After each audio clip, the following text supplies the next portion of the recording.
विश्व में वनों के प्रकार के विषय में चर्चा कर रहे हैं।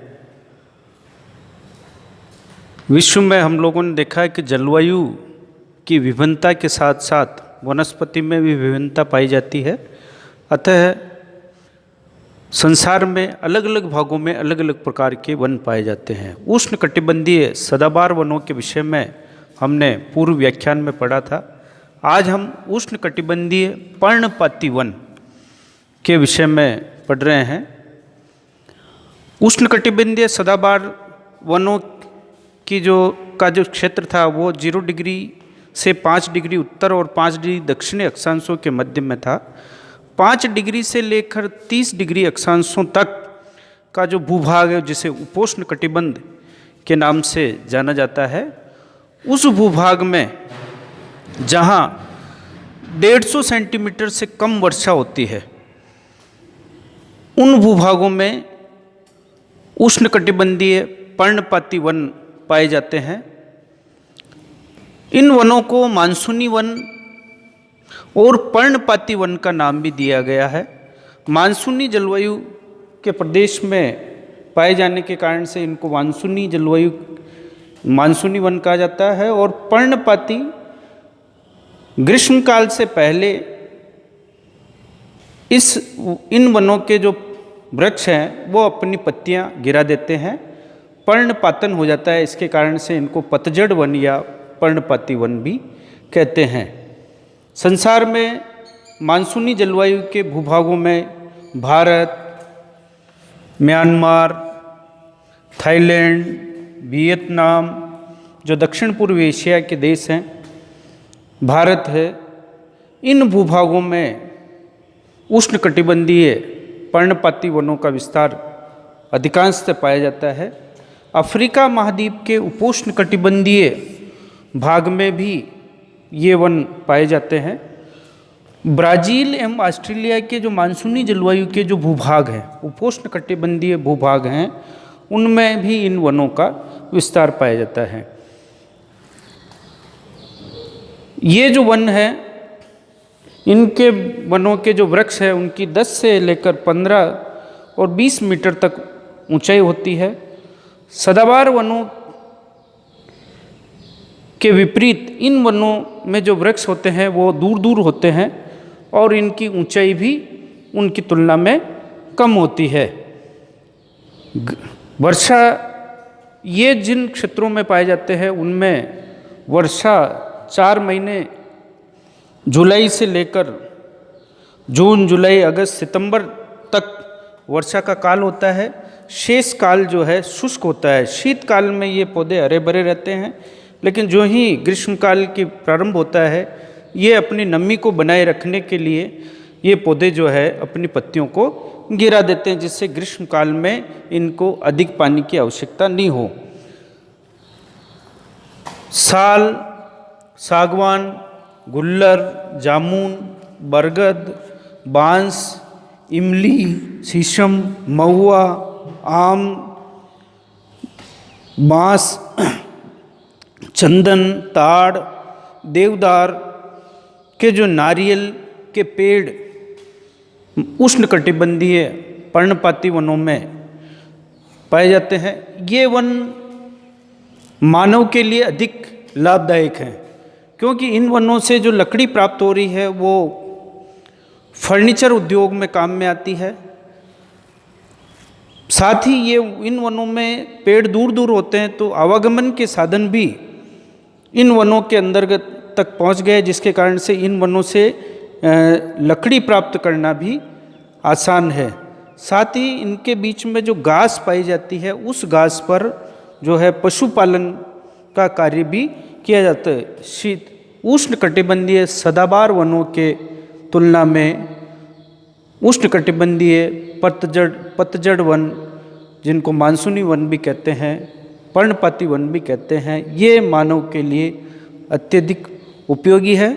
इनके अत्यधिक उपयोग के कारण ही इन वनों का ह्रास, इनकी जो कटाई है वो बहुत ही अधिक मात्रा में मानव के द्वारा की गई है।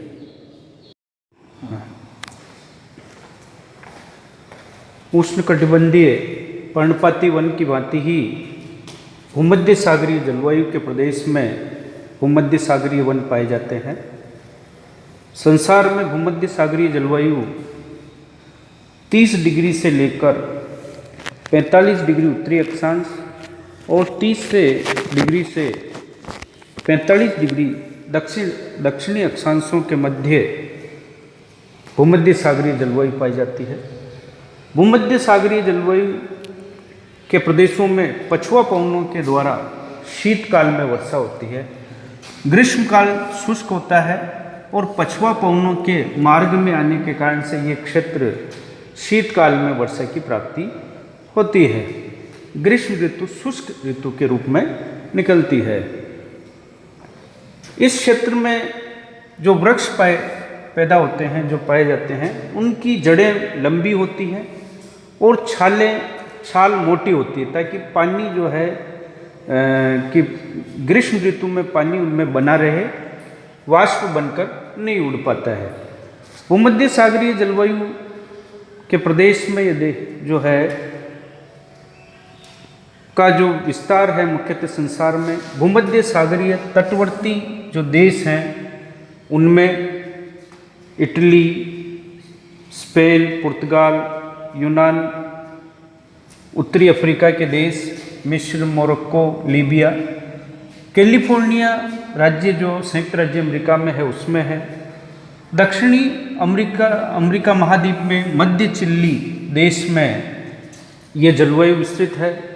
दक्षिणी अफ्रीका के केप प्रदेश दक्षिणी अफ्रीका देश के केप प्रदेश में इस जलवायु का विस्तार है और दक्षिणी पश्चिमी ऑस्ट्रेलिया में भी भूमध्य सागरीय जलवायु है। इन भूभागों में भूमध्य सागरीय वन पाया गया है। भूमध्य सागरीय वनों में 2 प्रकार के वृक्ष देखने को मिलते हैं। एक वृक्ष वो जो स्नोवर, ब्लूथ, ओक, जिस तरह के वृक्ष जो लकड़ी और ईंधन और फर्नीचर के काम में आते हैं। दूसरे वृक्ष ऐसे हैं जो फलदार पौधे हैं, जिनमें अंगूर, शहतूत, अनार, नाशपाती, सप्तालू, नींबू, नारंगी जैसे वृक्ष जो है इस जलवायु में इन वनों में मिलते हैं। और दूसरे प्रकार के जो वन पेड़ पौधे हैं उनमें ओक, जैतून, पाइन, फर, साइप्रस, कारीगम, यूकेलिप्टिस, लॉरेल, कॉर्क, ओक आदि वृक्ष जो है इस जलवायु में पाए जाते हैं। जिन क्षेत्रों में वर्षा की मात्रा कम प्राप्त होती है उन क्षेत्रों में कंटीली झाड़ियाँ पैदा होती है। उन कंटीली झाड़ियों को यूरोप में मैक्विस तथा यूएसए में चेप रेल के नाम से पुकारा जाता है। जो छोटी छोटी झाड़ियाँ इस भूभाग में जहाँ वर्षा की मात्रा कम प्राप्त होती है और जहाँ वर्षा अधिक मिलती है वहाँ सघन वन देखे जाते हैं। इन जलवायु के वनों में पेड़ों में दूरी पर्याप्त होती है और ये सदापार इन वृक्ष पेड़ों की जो है वह पत्तियाँ साल भर हरे रहते हैं, क्योंकि सर्दी में जो है ये नमी कम हो पाती है और गर्मी में इनकी छाल मोटी होने के कारण से ये जो है पानी को बनाए रखते हैं।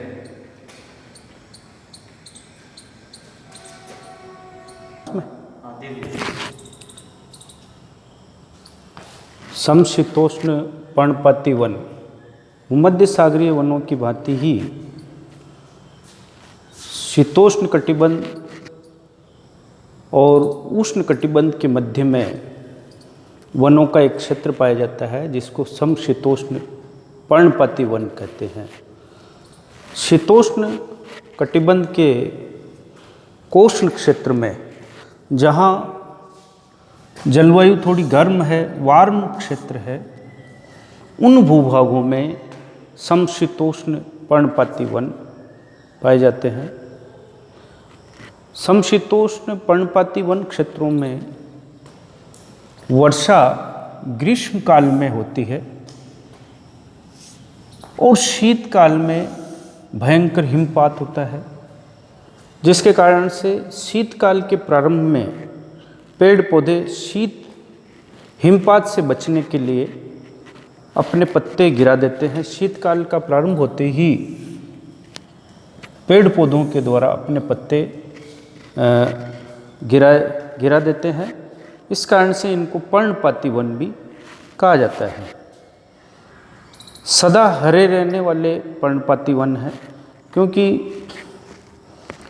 इनमें ये चीन, जापान, कोरिया,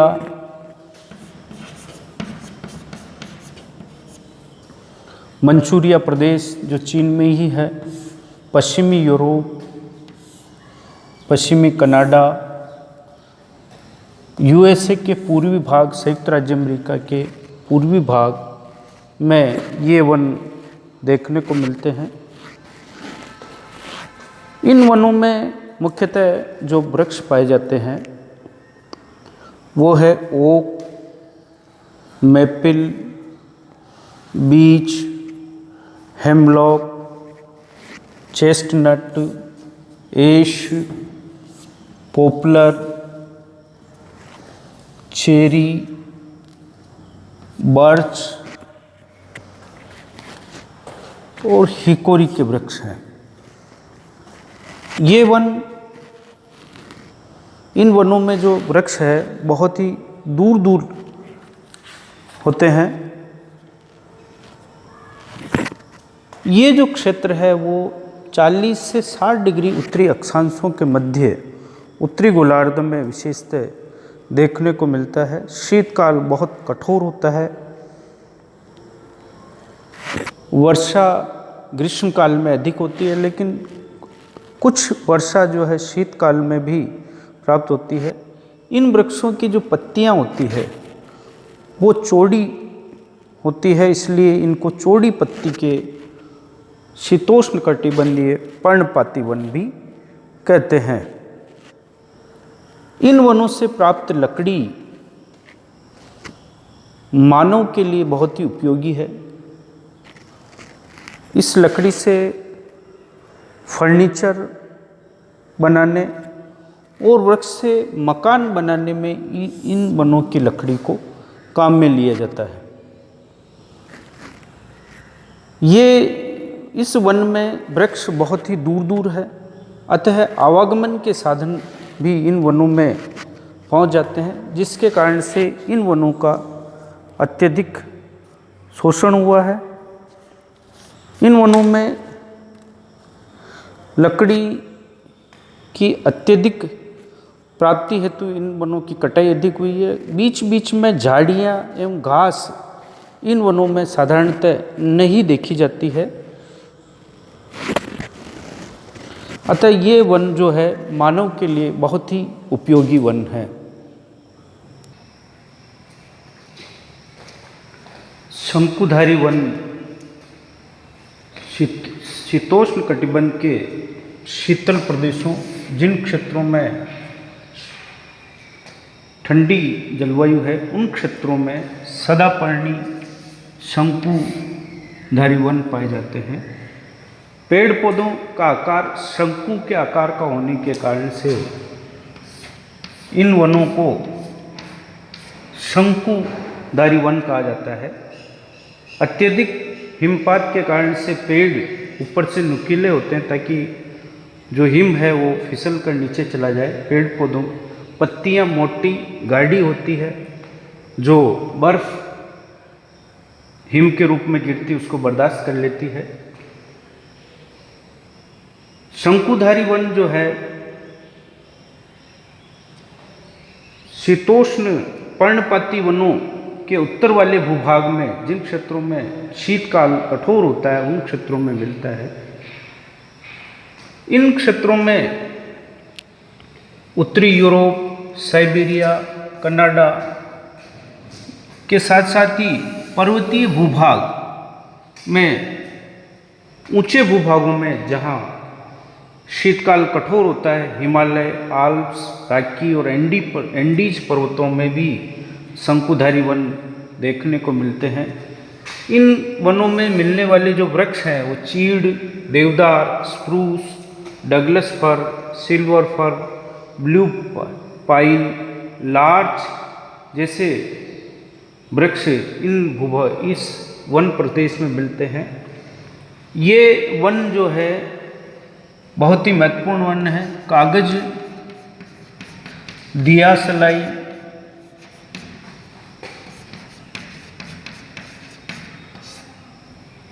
फर्नीचर,